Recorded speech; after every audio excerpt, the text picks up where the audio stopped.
May isang katotohanan na unti-unti mong mauunawaan habang tumatanda ka. Hindi lahat ng taong kasama mo ngayon ay mananatili sa tabi mo habang buhay. Maaaring magbago ang relasyon. Maaaring lumayo ang mga kaibigan mo. Magkaroon ng sariling buhay ang mga anak mo. O mawala ang mga taong pinakamamahal mo. Ito ay bahagi lamang ng buhay. Kaya ang pinakamagandang paghahanda sa pagtanda ay unti-unting buuin ang mga bagay na magbibigay sa iyo ng kapanatagan, kalayaan at tunay na kasiyahan. Sa video na ito, pag-uusapan natin ang 12 bagay na mas mahalagang pagtuunan ng pansin upang maging mas payapa at mas makabuluhan ang iyong buhay sa pagtanda. Number 1. Mas kailangan mo ang sapat na ipon at pinansyal na seguridad. Isa ito sa mga bagay na madalas binabaliwala habang bata pa. Pero ito rin ang isa sa pinakamahalaga pagdating ng katandaan. Maraming tao ang naniniwalang ang tunay na yaman ay maraming kaibigan, malaking pamilya, o mataas na posisyon sa trabaho. Pero kapag dumating ang panahon na humina na ang katawan at hindi ka na kayang magtrabaho tulad ng dati, mapapatanong ka na lang kung paano mo susuportahan ang sarili mo. Ang kailangan mo ay sapat na ipon na makakatulong sa pang-araw-araw na gastusin, sa gamot, pagkain, at mga hindi inaasahang pangyayari. Because bills don't retire. Habang tumatanda ka, tuloy pa rin ang mga bayarin at minsan ay mas lumalaki pa ang gastusin dahil sa kalusugan. Napakasarap sa pakiramdam na bumangon sa umaga nang hindi ka kinakabahan kung saan ka kukuha ng pambayad sa susunod na linggo. Ang financial security ay nagbibigay ng kalayaan. Kalayaan na pumili, kalayaan na magpahinga at mabuhay ng may dignidad. Hindi mo kailangang pilitin ang sarili mong magtrabaho kahit pagod na ang katawan at hindi mo kailangang umasa sa awa ng ibang tao. May mga magulang na nagsasabing, bahala na ang mga anak ko sa aking pagtanda. Walang masama sa pag-asang aalagaan ka ng pamilya. Pero mas magaan ang relasyon kapag ang pagmamahal ay hindi nakatali sa obligasyon. Mas masaya ang mga pagbisita ng mga anak kapag hindi sila dumadating dahil kailangan nilang mag-abot ng pera, kundi dahil gusto ka nilang makasama. Ang ipon ay hindi sukatan ng halaga mo bilang tao. Isa lamang itong tool na nagbibigay sa iyo ng mas maraming pagpipilian sa buhay. Kahit maliit ang naitatabi bawat buwan, ang consistency ang tunay na nagpapalago nito. Little by little, step by step, hanggang sa dumating ang araw na masasabi mong handa ka na sa anumang pagsubok. At tandaan mo ito, ang pinakamahalagang investment ay ang future version mo. Ang sarili mong matanda na balang araw ay aasa sa mga desisyong ginagawa mo ngayon. Kapag inalagaan mo ang pera ng may disiplina at karunungan, hindi lang bank account ang lumalago. Lumalago rin ang iyong kapanatagan ng isip, kumpiyansa at kakayahang mamuhay ng may tunay na kalayaan. Number 2, pasasalamat sa maliliit na bagay. Habang bata pa tayo, madalas ang tingin natin sa kaligayahan ay nakatali sa malalaking pangarap. Lagi nating iniisip na magiging masaya tayo kapag nakuha na natin ang susunod na bagay.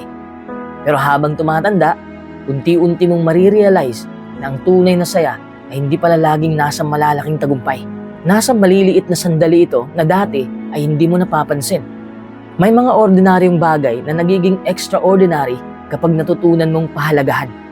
Life becomes lighter kapag mas nakapokus ka sa kung ano ang meron ka kaysa sa kung ano ang wala ka. Maraming tao ang may malaking bahay pero walang kapayapaan ng isip.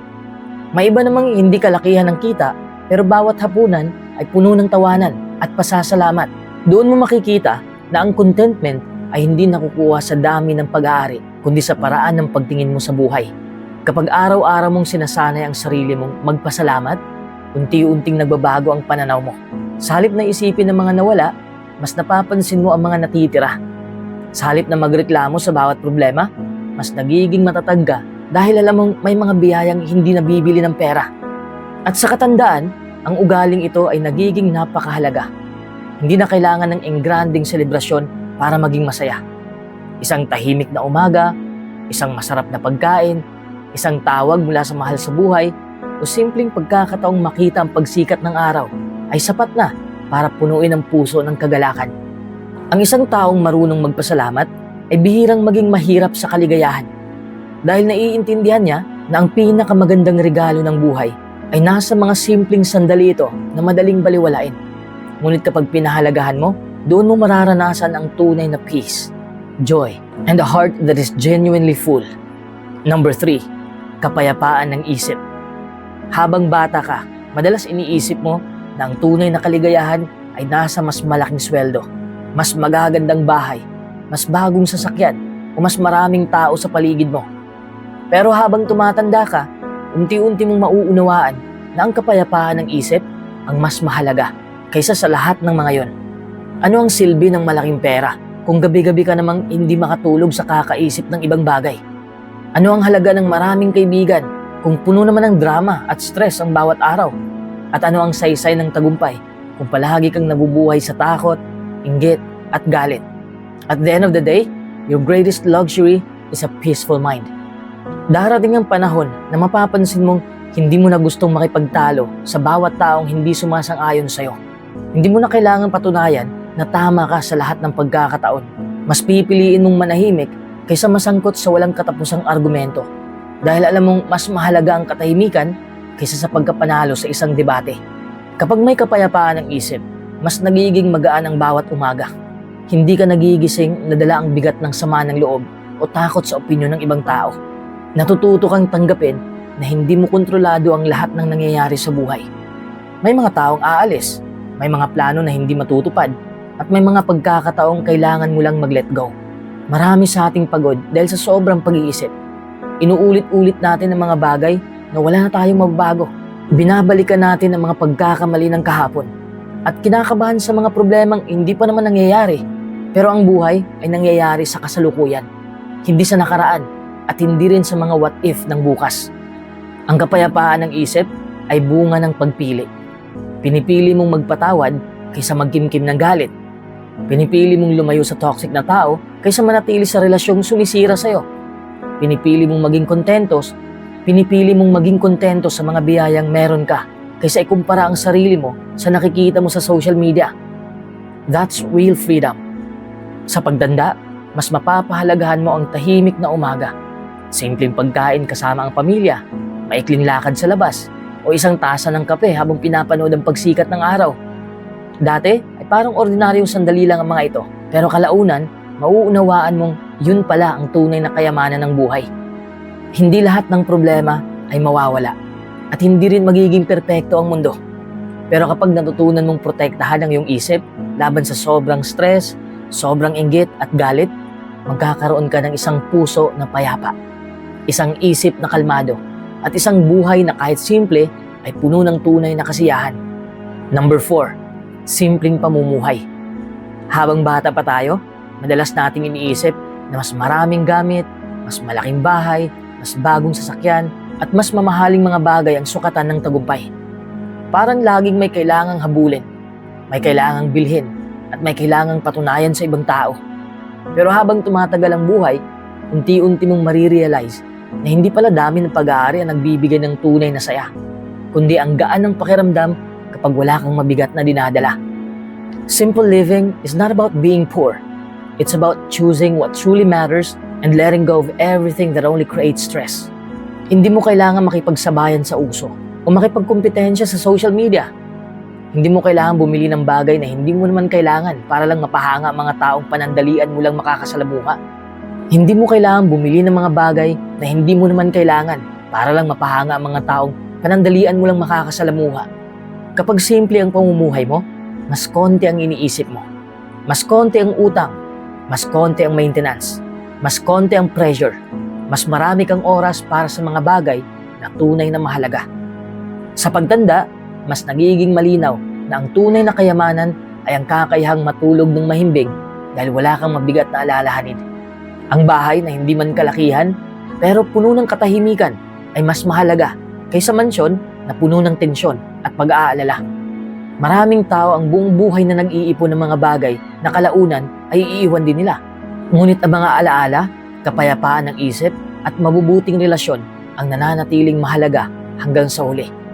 Kaya habang may panahon pa, matutong piliin ang kalidad kaysa dami, ang contentment kaysa endless comparison, at ang peace kaysa pride. Ang ibig sabihin ng simpleng pamumuhay ay hindi mo hinahayaan ng mga material na bagay na kontrolin ang iyong kaligayahan. Alam mong sapat na ang meron ka at marunong kang magpasalamat sa bawat biyayang natatanggap mo.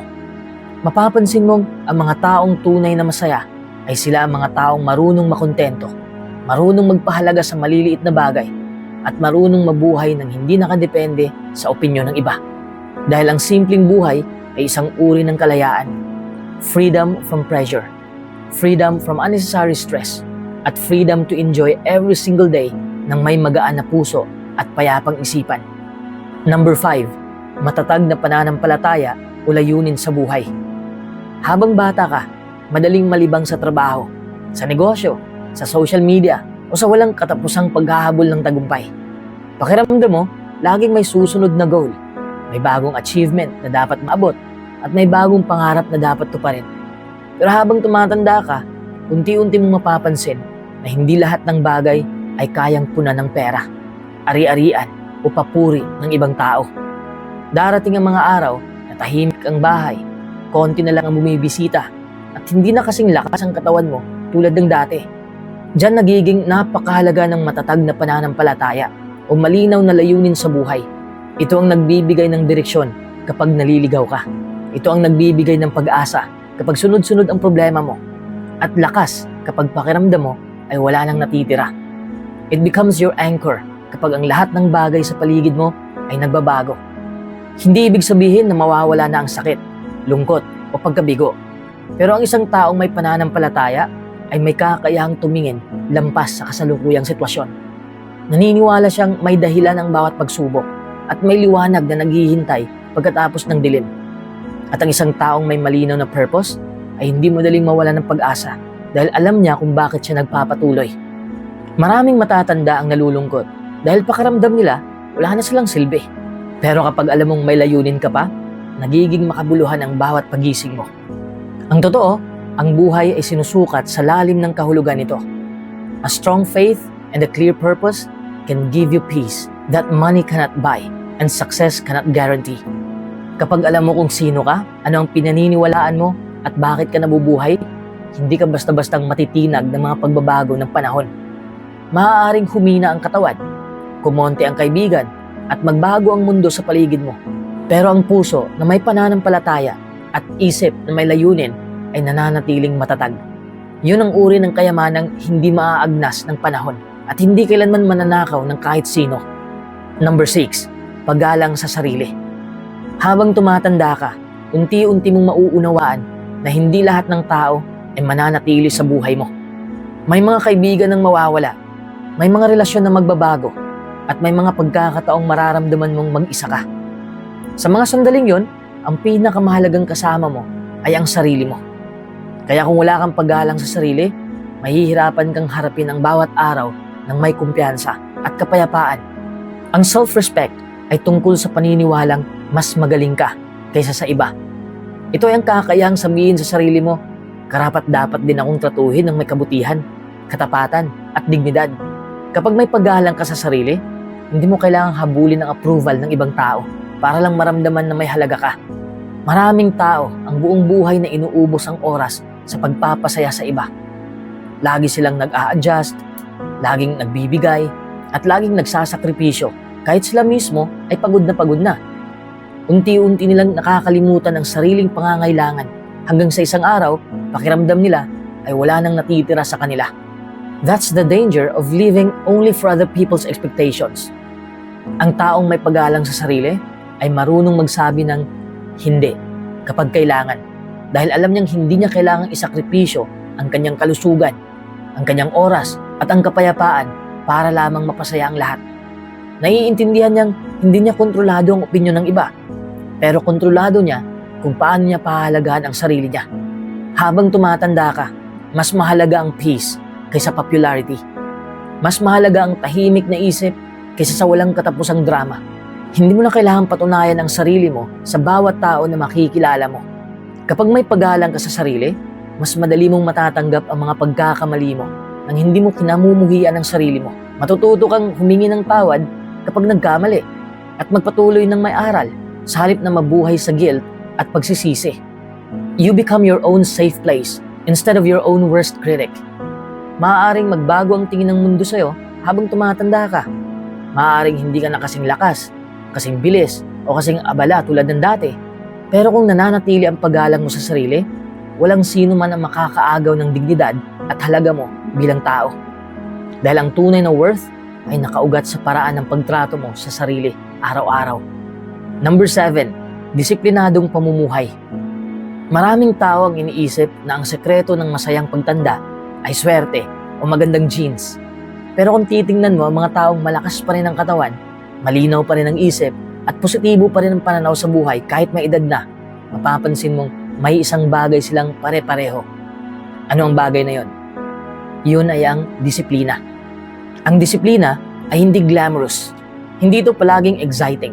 Sa katunayan, madalas itong maulit-ulit at boring. Disiplina, yun bang maagang pagising kahit ayaw mo? Paglalakad kahit mas gusto mong humiga. Pagpili ng masustansyang pagkain kaysa sa instant cravings. At pagtitipid kahit may kakayahan kang gumastos. Pero ang mga simpleng desisyong ito ang unti-unting bumubuo ng isang matatag na buhay. The truth is, your future is created by your daily habits. Hindi isang malaking desisyon ang sumisira o nagpapaganda ng buhay mo, kundi ang maliliit na ginagawa mo araw-araw. Kung araw-araw mong pinapabayaan ang kalusugan, ang oras at pera mo, darating ang panahon na sisingilin ka ng mga ito.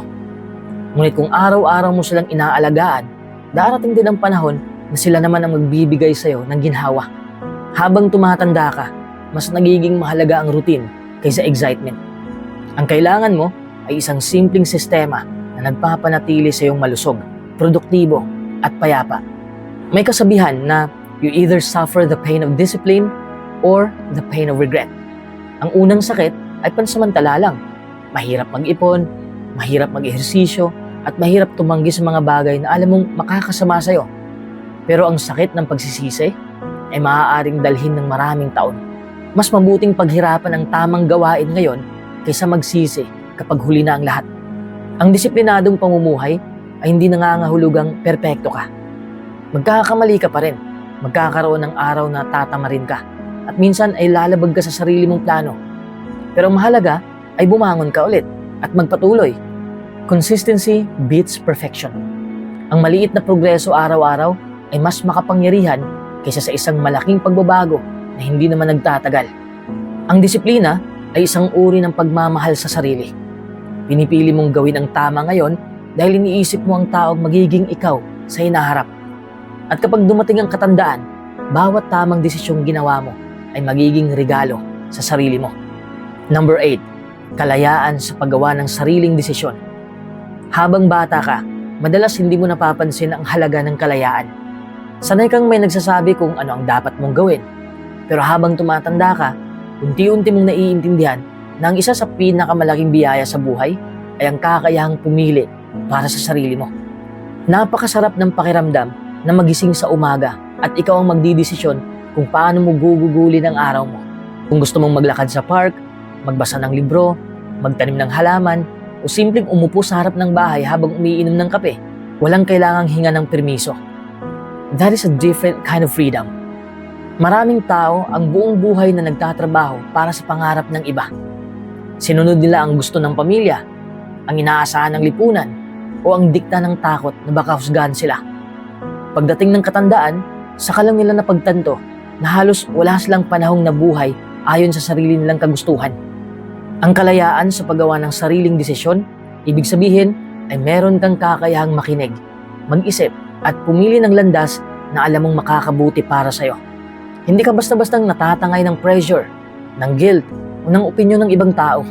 Kapag may sapat kang ipon, maayos na kalusugan at payapang isip, mas nagiging malaya ka rin gumawa ng mga desisyong hindi nakabatay sa takot. Hindi mo kailangang manatili sa sitwasyong nagpapahirap sa'yo dahil lang wala kang ibang pagpipilian. Hindi mo kailangang sabihin ng oo kung ang gusto talaga ng puso mo ay hindi. Habang tumatanda ka, mas lalo mong mararamdaman na ang oras ang pinakamahalagang yaman. At bawat desisyong ginagawa mo ay katumbas ng bahagi ng natitirang panahon mo sa mundo. Kaya mas nagiging mahalaga ang pagpili ng mga taong gusto mong makasama, ng mga lugar na gusto mong puntahan, at ng mga bagay na tunay na nagbibigay sa'yo ng kapayapaan. Hindi mo kontrolado ang lahat ng mangyayari sa buhay, pero palagi kang may kontrol sa paraan ng pagtugon mo rito. At yun ang tunay na kalayaan. Hindi ang magkaroon ng lahat ng gusto mo, kundi ang kakayahang mamuhay ayon sa iyong mga pinahahalagahan at prinsipyo. Ang isang tahimik na buhay na ikaw mismo ang pumili ay mas mahalaga kaysa isang marangyang buhay na idinisenyo ng ibang tao para sa iyo. Dahil ang tunay na success ay nasusukat sa kakayahan mong sabihin sa sarili mo, ito ang buhay na pinili ko at payapa ako rito. Number 9, kakayahang magpatawad. Habang tumatanda ka, unti-unti mong napapansin na mas mabigat dalhin ang galit kaysa edad. Ang mga sugat na matagal mong itinago, ang mga salitang hindi mo nalimutan, at ang mga taong minsan nanakit sa'yo ay parang mga batong nakalagay sa iyong balikat. Habang tumatagal, lalo kang napapagod. Maraming taong iniisip na ang pagpapatawad ay regalo para sa taong nagkamali. Pero ang totoo, ito ay regalo para sa sarili mo. Forgiveness is freedom. Ang ibig lang itong sabihin ay ayaw mo nang hayaang kontrolin ng nakaraan ang kasalukuyan mong buhay. Isipin mo ang isang taong 10 taon ng galit sa isang kaibigan o kamag-anak. Baka ang taong yon ay matagal nang nakamove on, masaya na ang buhay, habang siya naman ay araw-araw pa rin dinadala ang parehong sakit. Sino ang mas nahihirapan? Kadalasan, ang taong ayaw magpatawad ang siyang patuloy na nakakulong. Hindi rin ibig sabihin ng pagpapatawad ay kailangan mong ibalik ang dating tiwala. Maaari mong patawarin ang isang tao at piliing maglagay ng healthy boundaries. Maaari mong pakawalan ng galit nang hindi mo kailangang ibalik ang dati ninyong relasyon. Ang forgiveness ay tungkol sa kapayapaan, hindi sa pagiging madaling lokohin. Sa pagtanda, mas nagiging mahalaga ang tahimik na isip kaysa sa panalo sa isang lumang argumento. Darating ang panahon na mapagtatanto mong hindi lahat ng laban ay kailangang ipaglaban at hindi lahat ng paliwanag ay kailangan mong marinig. Ang pinakamagandang closure ay ang desisyong tumigil sa pagdadala ng sama ng loob. At huwag mo rin kalimutang patawarin ang sarili mo. Marami sa atin ang patuloy na inuusig ang sarili dahil sa mga maling desisyon, dahil sa mga oportunidad na pinalampas o mga salitang sana ay hindi natin sinabi. Pero walang taong nabubuhay nang walang pagkakamali. You did the best you could with what you knew at that time. Ang mahalaga ay natuto ka at patuloy kang bumabangon. Kapag natutunan mong magpatawad, gumagaan ang puso, luminaw ang isip, at mas nagiging makabuluhan ang bawat araw dahil pinili mong huwag nang maging alipin ng nakaraan. Ang tunay na kayamanan ng pagtanda ay ang dami ng kapayapaang natagpuan mo sa sarili mong puso. Number 10, kaalaman at patuloy na pagkatuto. Maraming taong iniisip na ang pag-aaral ay hanggang sa pagtatapos lang ng kolehiyo o hanggang sa makahanap ng trabaho. Pero ang utak ay parang kalamnan. Kung hindi mo ito ginagamit, unti-unti itong humihina. Hindi hadlang ang edad para matuto ng bago. Maraming taong nakahanap ng bagong hilig, bagong oportunidad at bagong purpose sa panahong akala nila ay huli na ang lahat. Kapag bukas ang isip mo sa pagkatuto, hindi ka madaling maiiwan ng mundo. Habang nagbabago ang teknolohiya, paraan ng pamumuhay at takbo ng lipunan, natututo ka ring umangkop. Hindi mo kailangan maging eksperto sa lahat ng bagay. Minsan, sapat na ang marunong kang gumamit ng smartphone, mag-video call sa pamilya, magbasa ng balita mula sa internet, o matutong mag-manage ng simpleng online banking. Those little skills can make a big difference in everyday life. Ang patuloy na pagkatuto ay nagbibigay rin ng confidence. Kapag may natututuhan kang bago, napapatunayan mo sa sarili mo na kaya mo pa rin lumago. Hindi ka nakakulong sa ideyang matanda na ako, wala na akong magagawa.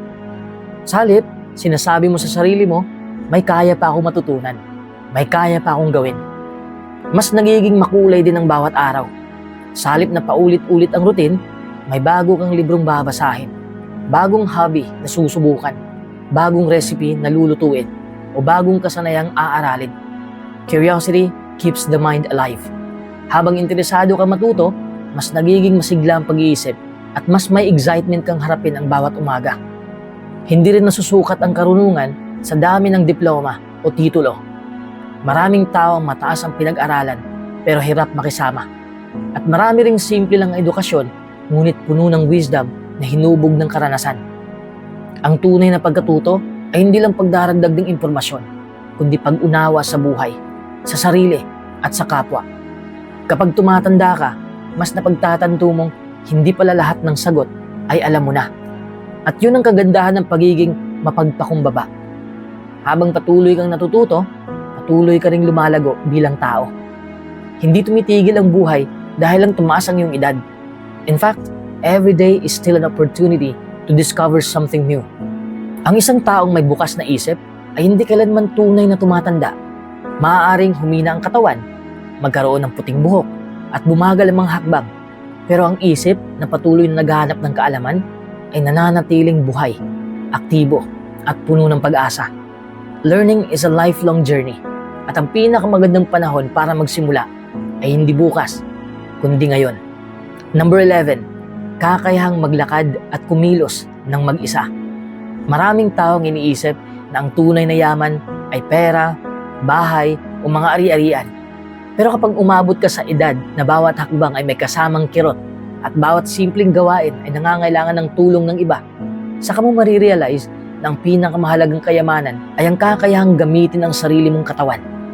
Napakalaking biyaya ng kakayahang bumangon sa kama nang walang umaalalay, maglakad papunta sa kusina para magtimpla ng kape, o lumabas ng bahay para maglakad-lakad at magpaaraw.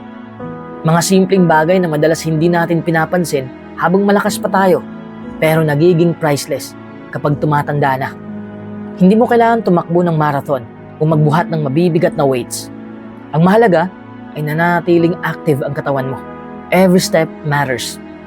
Ang simpleng paglalakad araw-araw, pag-akyat ng hagdan, pag-unat ng mga kalamnan, at regular na paggalaw ay parang investment na unti-unting iniipon para sa future mo. Kapag kaya mong kumilos ng mag-isa, mas malaya kang mabuhay. Hindi mo kailangan maghintay na may maghahatid sa'yo, magbubukas ng pinto, o kukuha ng mga bagay na kailangan mo. May dignity sa pagiging independent. May confidence sa kaalamang kaya mo pa ring alagaan ang sarili mo kahit tumatanda ka na. May mga taong may malaking ipon, ngunit hindi na kayang maglakad ng ilang minuto nang hindi hinihingal. Meron ding simpleng namumuhay, ngunit malakas pa ring maglakad sa umaga, mamili sa palengke, at maglaro kasama ang mga apo.